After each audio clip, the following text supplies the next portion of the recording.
They say trust is earned, not given. I learned that lesson in a London hotel room at 4 a.m. when my wife's email arrived. Divorce papers attached. Selling your father's house. She thought I'd beg. Instead, I typed 2 words that would destroy her completely. Go ahead. What she didn't know. My father survived Vietnam by never trusting anyone. And the legal fortress he built to protect our family was about to crush her like an insect. My name is Thaddeus Cunningham. They'll most call me Thad. I'm 51 and executive vice president at Thornfield Pharmaceuticals. 23 years building this career, from lab supervisor to the executive suite. The work demands everything, brutal hours, constant travel. But when you help bring life-saving drugs to market, it feels worth it. I met Delilah 16 years ago at a medical conference in San Diego. She was a pharmaceutical sales rep, beautiful, ambitious, with a disarming smile. We married after 8 months. I already had 2 kids from my first marriage, Jameson, 10 at the time, and Adelaide, 7. Their mother Patricia had died from ovarian cancer 2 years earlier. I was drowning in grief and single parenthood. Delilah seemed like a lifeline. She wanted the lifestyle more than the life itself. The Westchester house, country club membership, luxury cars, Caribbean trips. Within 3 years, she'd quit her job to be present for my children. What she actually did was yoga classes, wine tastings, and building an Instagram wellness brand. I should have paid attention to how she talked about my father's property. The old man passed 4 years ago, leaving a modest house on 3 acres in Millbrook, upstate New York, worth maybe $133,000. Not much, but priceless to me. Dad bought it with his first paycheck after Vietnam. He raised me and my 2 brothers there. Every room held memories. Delilah visited twice. Both times she complained about the outdated kitchen, no central air, depressing wood paneling. She'd ask why I didn't just sell it. I'd brush her off, saying I wasn't ready. What I didn't tell her. The property was in an irrevocable trust Dad established to prevent exactly what she had in mind. The morning everything changed, I stood in a conference room at the Lancaster Hotel in London, watching dawn over Hyde Park. I just spent 16 hours negotiating final terms on a $1.8 million licensing agreement with a British biotech firm. Career-defining moment. The kind that gets you noticed at the highest levels. Exhausted but exhilarated, my phone buzzed. Email, notification. I expected congratulations from our CEO. Instead, moving forward, divorce papers attached. The sender was Delilah. I opened it, pulse hammering. The email was brief, almost cheerful. Thad, I filed for divorce. Papers attached. I'm also selling your father's house in Millbrook for $133,000. I've already accepted an offer. This is my chance to finally live the life I deserve instead of being stuck in your shadow. Sale closes in 2 weeks. Delilah. No explanation. No apology. Just cold announcement while I was 4,000 miles away. For 10 seconds, I felt punched. Then shock gave way to cold clarity. Delilah made a critical mistake. She assumed because Dad left me the house, it was mine to sell. She assumed marriage gave her claim to it. Most importantly, she assumed I hadn't protected Dad's legacy. I typed 2 words, go ahead, then forwarded her email to my attorney Ruth Kellerman, who'd handled Dad's estate. Added 1 line. She just activated the protection clause. Proceed as discussed. Ruth responded within minutes. On it. This is going to be interesting. I pocketed my phone, straightened my tie, walked back where my British counterparts waited with champagne. As I raised my glass and smiled for photographs, I felt something I hadn't in years. Complete certainty about what came next. Delilah wanted to play games with my father's legacy. She was about to discover some games have rules she never bothered to learn. The flight back from London gave me 12 hours to think. I didn't sleep, didn't watch movies, just sat there reviewing every conversation, every decision, every moment that led to Delilah thinking she could dismantle my father's legacy while I was out of the country. Ruth Kellerman met me at JFK. She's 62, gray hair pulled back tight, eyes that missed nothing. We'd worked together since Dad's passing, and she'd been the one who insisted on bulletproof trust documents. She's already started, Ruth said, sliding into my town car. Called the title company yesterday. Told them she had authorization to sell as your spouse. I looked out the window at Queens rolling past. What did they say? They asked for the trust transfer release. She got confused, started talking about marital property rights. Ruth allowed herself a thin smile.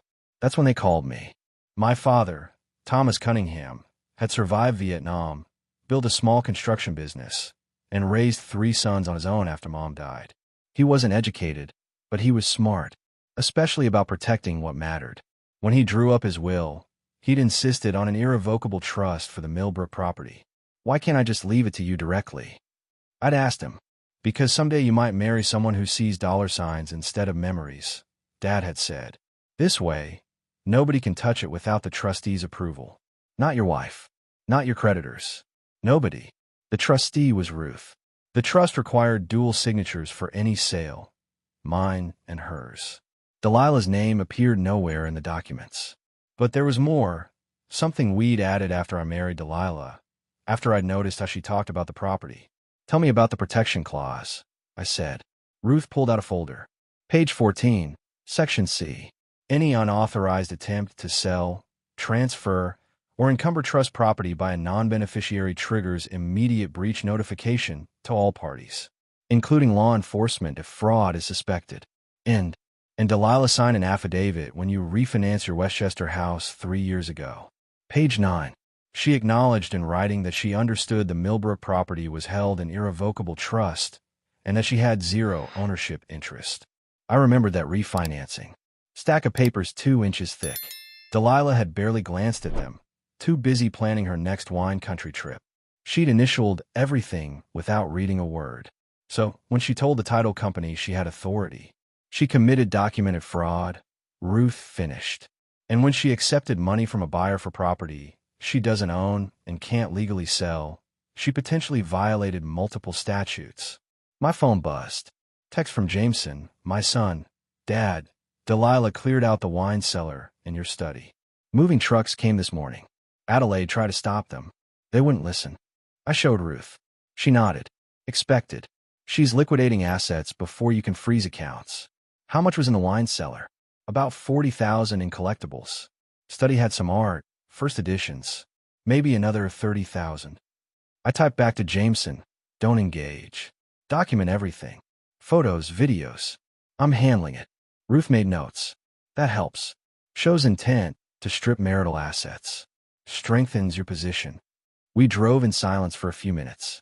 Then Ruth said, Thad, I need to ask. Are you sure you want to do this? Once we file the paperwork I've prepared, there's no walking it back. She'll face serious legal consequences. I thought about my father's house. The porch where he taught me to tie fishing knots. The kitchen where he made Sunday pancakes. The living room where we watched Giants games. Every memory Delilah wanted to erase for $133,000, so she could fund whatever new life she'd imagined. File everything, I said. She made her choice when she hit send on that email. Ruth nodded, pulling out her laptop. Then let's walk through what happens next. First, I'm notifying the title company that any sale is void.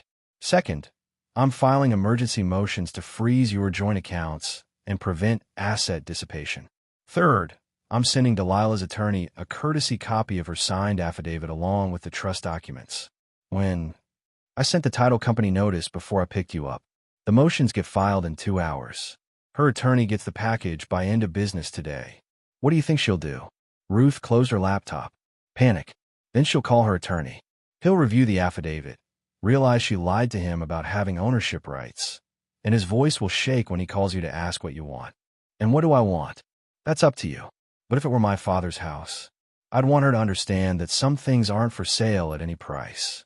The car pulled up to my Westchester house. Delilah's Mercedes was gone. So was most of the furniture I could see through the windows. I looked at Ruth. Make her understand. She smiled. Consider it done. Delilah's attorney called 48 hours after I landed. Mitchell Brennan, mid-40s, decent Westchester reputation. I let it ring twice. Thaddeus Cunningham. I answered. Mr. Cunningham, Mitchell Brennan. I represent Delilah Cunningham. His voice had an edge, something tight. I need to discuss the Millbrook property. What about it? 3 seconds of silence. I've reviewed the trust documents your attorney provided, and the affidavit my client signed in 2020. And, Mr. Cunningham, he exhaled slowly. What did you do? The question wasn't angry. It was afraid. I forwarded her email to my attorney. Ruth handled the rest. The trust documents, the signed waiver, the title company rejection, the fraud notification to the county prosecutor. His professional composure was fracturing. My client told me she had marital property rights. Said you'd verbally agreed to sell. Never mentioned an irrevocable trust. She lied, or never understood what she signed. Either way, not my problem. It's very much your problem if you're pursuing criminal charges. I provided documentation to appropriate authorities. They'll decide if her actions constitute fraud. Brennan was quiet. When he spoke again, his voice changed. What do you want? To make this go away? I thought about Dad's house. About Delilah's email while I celebrated in London. About furniture stripped from my home. Your client made a calculated decision to sell my father's property while I was overseas. She forged authority she didn't have. Accepted money for property she can't deliver. That's fraud, Mr. Brennan. This is vindictive. This is protective. My father built that trust specifically to prevent someone like Delilah from liquidating family property. What did you do? He asked again, different this time. Almost awed. I said go ahead. Then let her walk into the trap she didn't know existed. He hung up. Ruth called immediately. That was cold, Thad. He needed to understand. She will. Her attorney's explaining she's facing fraud charges, loss of marital assets, zero claim to the property. Reality's hitting. I looked at Dad's photo. Vietnam uniform. Young and serious. Good. Let hit. Adelaide called that evening, voice shaking with anger. Dad, Delilah showed up at my apartment. Crying. Saying you're destroying her. Wants me to convince you to drop the fraud complaint. There's no complaint yet. Just notification to prosecutors. She says you tricked her into signing documents she didn't understand. Addie, she signed an affidavit 3 years ago explicitly acknowledging the Millbrook property was an irrevocable trust. She initialed it. Notary witnessed it. That's documentation, not trickery. She claims you rushed her. Signing took 2 hours. Notary read everything aloud. Delilah spent most of it texting about yoga retreats. I paused. What else? She says you froze her accounts. Left her with nothing. I froze joint accounts after she cleared $40,000 in wine and $30,000 in art from my study. Emergency motion after documented removal. Adelaide went quiet. Dad, I need to tell you something. 2 years ago, Delilah offered me $50,000. My stomach tightened. For what? To convince you to remove Jameson and me from your will. She said it was time to prioritize your current family over adult children. Adelaide's voice broke. I told her to go to hell. Jameson and I decided not to tell you because we didn't want to blow up your marriage. 2 years ago, when Delilah stopped asking questions, when she started talking about Millbrook more, positioning herself. It's not your fault, Addie. What are you going to do? Forward this to Ruth. Attempting to manipulate beneficiaries shows premeditation. Strengthens the fraud case significantly. Will she go to jail? Probably not. But she'll face real consequences. Good. She tried to erase us, Dad. Like Mom never existed. Like Grandpa's house meant nothing. After hanging up, I forwarded everything to Ruth. Additional evidence of premeditation. Beneficiary manipulation 2 years before fraud attempt. Ruth's response. This changes everything. She wasn't impulsive. She was systematic. Jameson called an hour later, exhausted. Delilah's attorney called. Wanted me to testify you're controlling and vengeful. What did you say? That you tried to bribe Adelaide. Treated Grandpa's house like garbage. Cleared out family property while you were overseas. He paused. He hung up fast. How bad will this get? I looked at Ruth's documents. Trust papers. Affidavits. Bank freezes. Machinery of consequence grinding forward. Worse before better. For Delilah, anyway. You okay? 16-year marriage disintegrating. Wife revealed as opportunist. Life temporarily displaced. Better than fine, I said honestly. This needed to happen. Sitting alone afterward, I felt unexpected relief. Not happiness. Just relief that pretending was over. Ruth called 3 days later with news I hadn't expected. Thad, we need to talk about Delilah's social media presence. Specifically, her Instagram account. I was in my temporary apartment, reviewing pharmaceutical trial data. What about it? She has 83,000 followers. Posts about wellness, luxury lifestyle, wine culture. Very polished, very aspirational. Ruth paused. And completely fabricated. Explain. I hired a digital forensic specialist after Adelaide mentioned Delilah's constant phone use. Turns out 68,000 of those followers are purchase bots. The engagement, likes, comments, mostly fake accounts. She's paying a company in Bangladesh $3,000 monthly to maintain. $3,000 a month? From where? Joint accounts.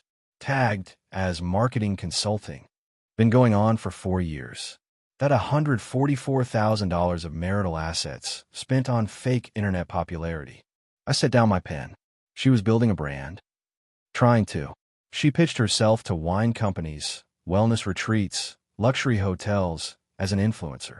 Wanted sponsorship deals.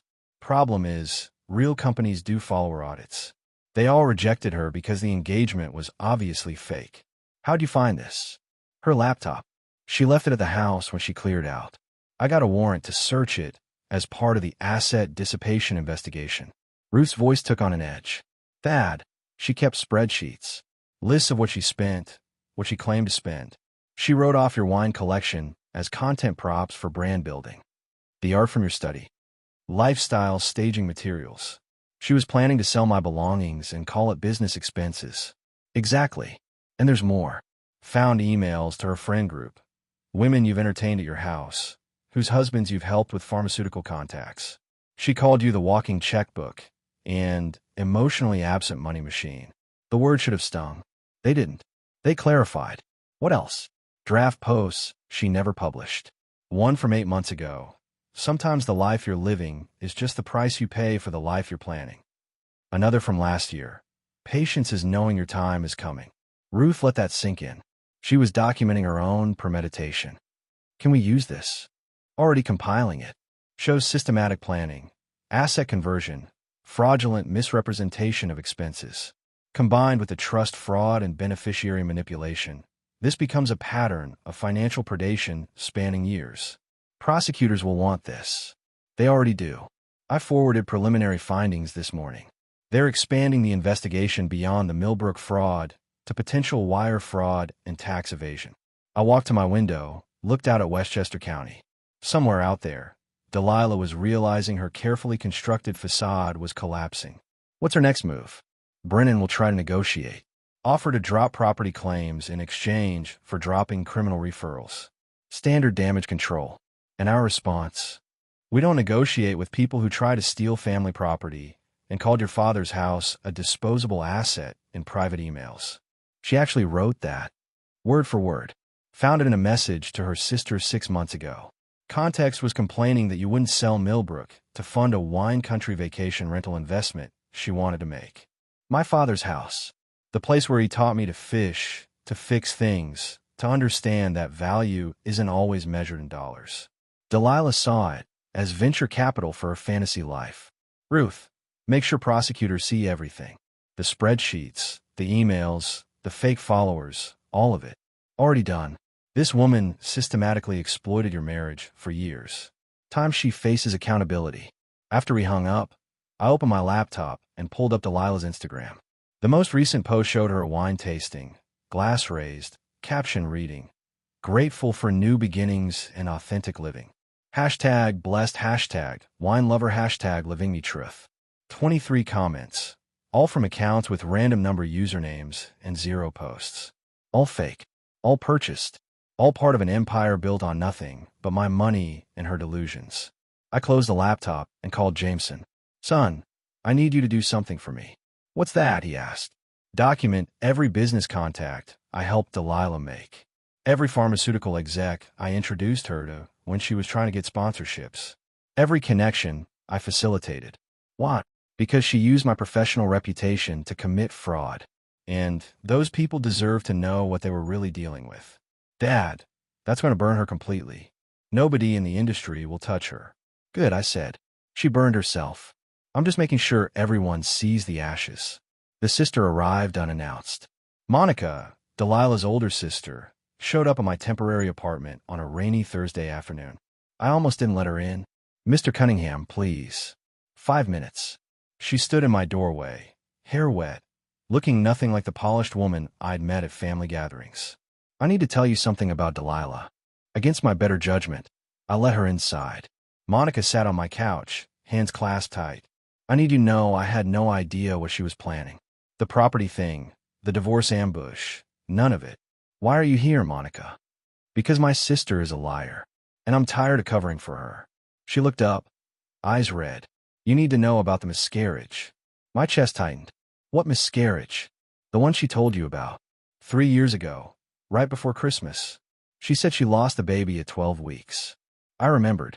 Delilah devastated, crying for days. Me trying to comfort her, buying her that diamond pendant she'd wanted, taking time off work to be present. What about it? There was no baby, Thad. She was never pregnant. The room tilted slightly. That's not possible. She had doctor's appointments. She showed me ultrasound pictures. Bought online. $20 for a fake sonogram image. Monica's voice broke. She needed money for a trip to Napa with her friends. You'd said the budget was tight that quarter because of some business thing. So she invented a pregnancy, invented a miscarriage, and got you to give her an $85,000 grief gift that she immediately sold to fund 6 months of living like a celebrity. You're lying. I wish I was. But I watched her do it. She called me laughing about how easy you were to manipulate. Said you were so guilty about working long hours that you'd believe anything that made you feel like a bad husband. Monica pulled out her phone. I saved the text messages. I don't know why. Maybe I knew someday I'd need them. She handed me the phone. I read through messages from 3 years ago. Just told T about the miscarriage.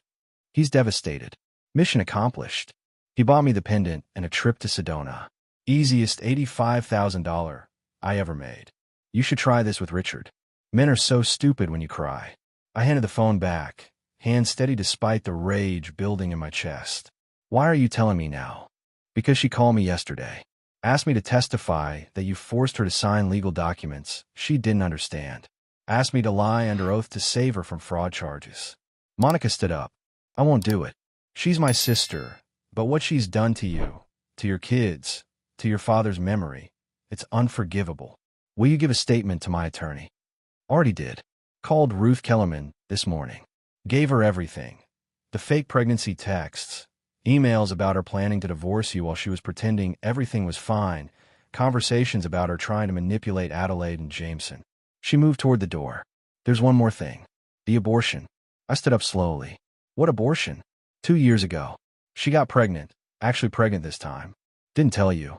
Had an abortion at a clinic in New Jersey. Paid cash so insurance wouldn't show it. She told me she wasn't going to ruin her body for a baby that would just tie her to you longer. The words hit like physical blows. Monica continued. Then last year, another one. Same clinic. Same reasoning. She'd tell you she was at yoga retreats or wine tastings. She was terminating pregnancies while telling you she wanted children.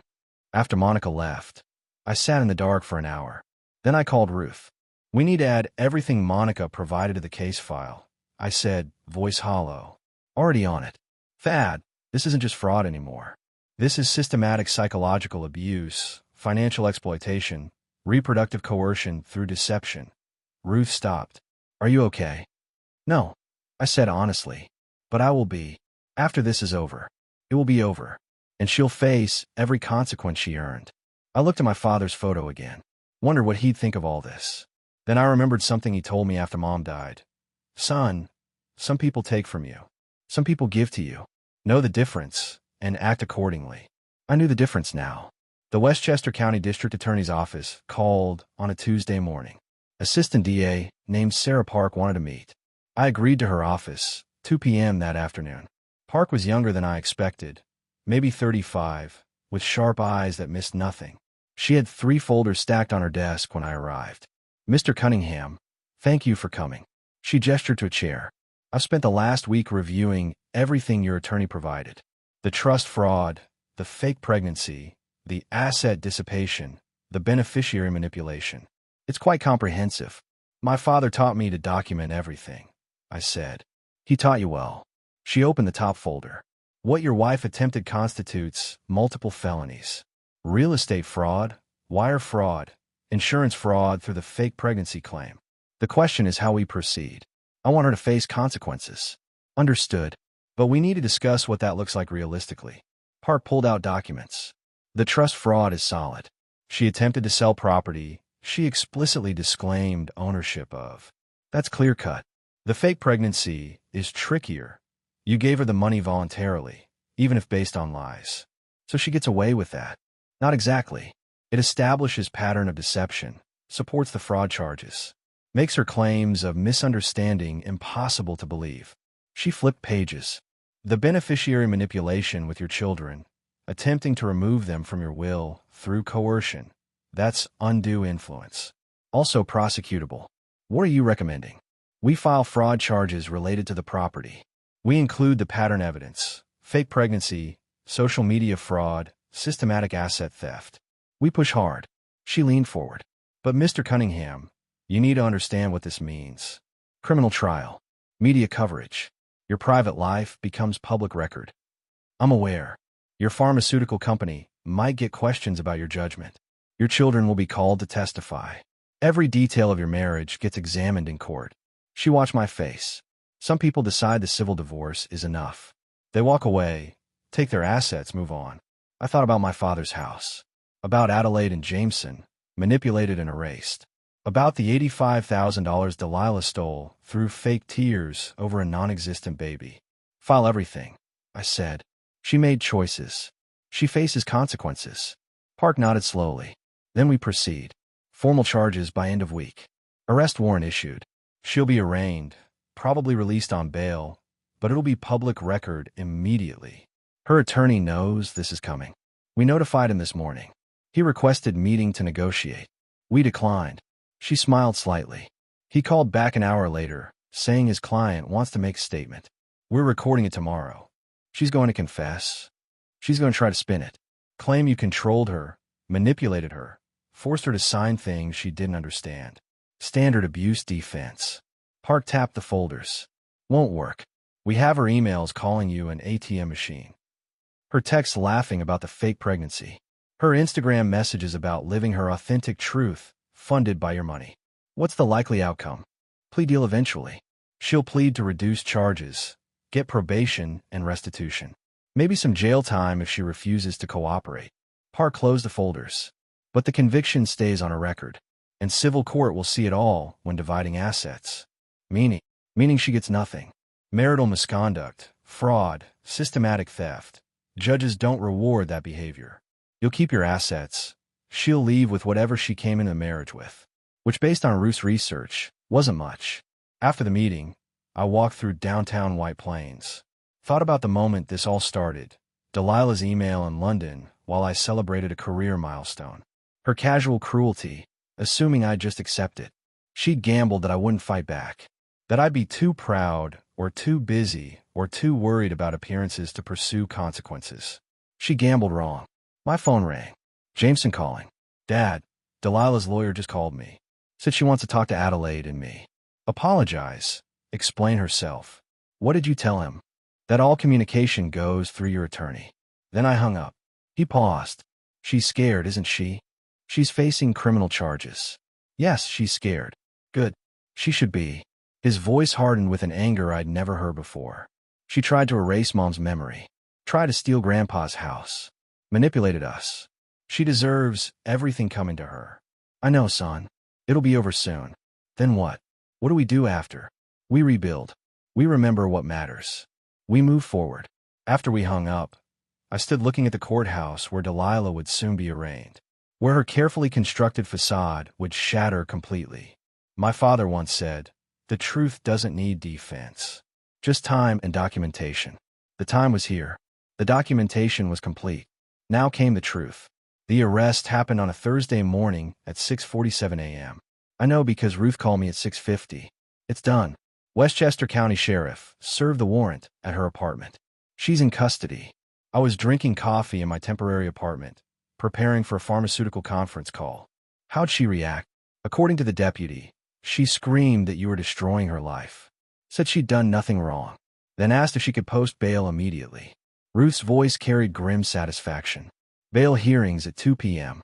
Judge will likely release her on recognizance, given the nonviolent charges. But the arrest record is permanent. Media. County courthouse reporter was there. Story hits local news by noon, regional by evening. Your name will be mentioned as the victim of fraud, but focus will be on her charges. The story broke at 11:23 a.m. Westchester woman arrested for real estate fraud. Attempted theft of trust property. By noon, 3 news outlets had picked it up. By 2 p.m., when Delilah appeared before the judge, cameras were outside the courthouse. Adelaide called at 2:47 p.m., voice tight. "Dad, it's everywhere."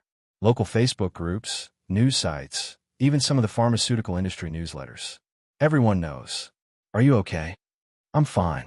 Getting messages from people asking if it's true. I'm telling them to read the public records. She paused. Some of Delilah's old friends are messaging me, saying they suspected something was off, that she bragged about her lifestyle, but never seemed to actually work. What are you telling them? That she systematically defrauded our family for years and is now facing legal consequences. Some are shocked. Others are saying they're not surprised. Jameson called an hour later from his Philadelphia office. "Dad, my boss just asked me about it. Someone sent him the news article. He wanted to know if I needed time off." "Do you?" "No." I told him the situation, that you're handling it appropriately, and that I'm focused on work. He was actually supportive. Said his sister went through something similar. Husband stealing from family trust. How'd that end? "Prison. 2 years federal time for wire fraud." Jameson's voice shifted. "Think Delilah will do time?" "Depends on the plea deal. Park thinks probation and restitution, most likely." "That doesn't seem like enough." "It's not about enough, son. It's about establishing truth and protecting what Dad left us. The criminal record does that. She'll carry this conviction for life." By 5 p.m., Delilah's Instagram had gone dark. All posts deleted. Accounts set to private. Her followers, real and fake, were messaging each other, sharing screenshots of her old posts about authentic living and manifesting abundance. Someone had created a parody account, Delilah's Real Life. It posted her booking photo alongside old Instagram posts. Caption: manifesting felony charges. Hashtag authentic living, hashtag fraud life, hashtag blessed. Ruth called at 6 p.m. Thad, Brennan withdrew as her attorney.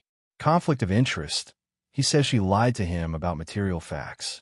She's scrambling to find new representation. Will she find someone? Eventually. But no one good will touch this case.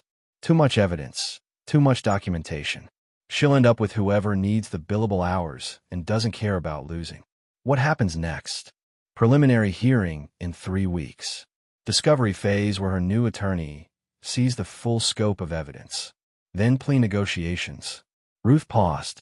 Thad, she's going to lose everything.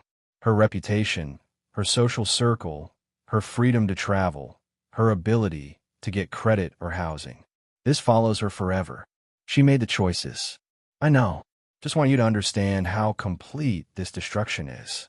I looked at my father's photo on my temporary desk. Thought about his house, still standing in Millbrook. Still protected. Still full of memories she'd want to liquidate. She tried to destroy what my father built, I said quietly. Fair that she faces destruction in return. Your father would agree, Ruth said. He'd say justice isn't revenge. It's balance. That evening, I drove to Millbrook. Hadn't been there since before London. The house stood quiet in the fading light, exactly as Dad had left it. Wood paneling Delilah hated. Kitchen she called outdated. Porch where he'd taught me about integrity. I sat on that porch as darkness fell, listening to crickets, feeling something I hadn't felt in months. Peace. My phone buzzed. Text from an unknown number. You destroyed me. I hope you're happy. Delilah. Reaching out from whatever hole she was hiding in. I typed back. I protected my family. You destroyed yourself. Then I blocked the number, pocketed my phone, and sat in the silence of my father's house. The house she'd never touch. Never sell. Never erase. Some things, I'd learned, are worth fighting for. 8 months after the arrest, Delilah's new attorney called Ruth requesting a meeting. They wanted to discuss a plea agreement. Ruth invited me to her office for the conversation. Mitchell Brennan's replacement was a woman named Patricia Hale, late 50s, experienced in white-collar crime. She looked tired when she arrived. Mr. Cunningham, my client wants to resolve this without trial. She's prepared to plead guilty to fraud charges in exchange for probation and restitution. What restitution? I asked. Full return of the $85,000 from the fake pregnancy claim. Replacement value of the wine collection and art. Approximately $70,000. plus legal fees you've incurred defending against her fraudulent property sale. Ruth leaned forward. That's barely a third of actual damages. What about the trust fund money she diverted from his children? The Instagram fraud spending? The systematic asset dissipation? Hale shifted uncomfortably.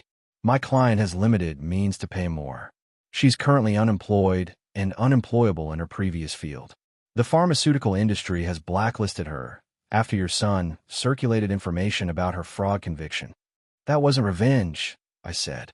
That was protecting an industry from a demonstrated fraud. Regardless, she can't pay what she doesn't have. Hale pulled out documents. The plea deal includes 5 years probation, 200 hours community service, permanent fraud conviction on her record, and a restraining order preventing contact with you or your children. Prison time, Ruth asked. Suspended sentence. 2 years, suspended contingent on successful completion of probation. If she violates terms, she goes to prison immediately. I looked at Ruth. She gave a slight nod. This was probably the best realistic outcome. What does she give up in the divorce? I asked. Everything. She waives all claims to marital assets, your retirement accounts, the Westchester house, future earnings, everything. She leaves with what she brought into the marriage, approximately $14,000 in personal savings, and the Millbrook property, explicitly acknowledged as trust property with zero claim from her. That acknowledgement becomes part of the public record. Ruth tapped her pen. We want one more thing. Public statement from your client acknowledging the fraud, apologizing to Mr. Cunningham and his children, and admitting she attempted to sell property she knew she didn't own. Hale winced. That's a big ask. It's non-negotiable, I said. She humiliated my family publicly. She gets to own it publicly. Hale made notes. I'll discuss with my client. 2 weeks later, the plea agreement was signed. Delilah stood before Judge Raymond Kowalski in Westchester County Court and read a prepared statement.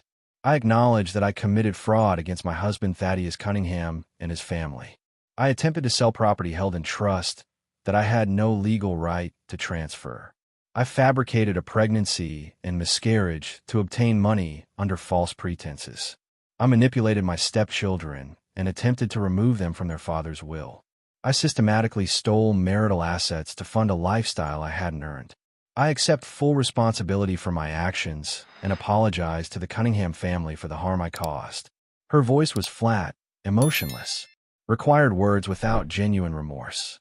But they were public record now, recorded and filed.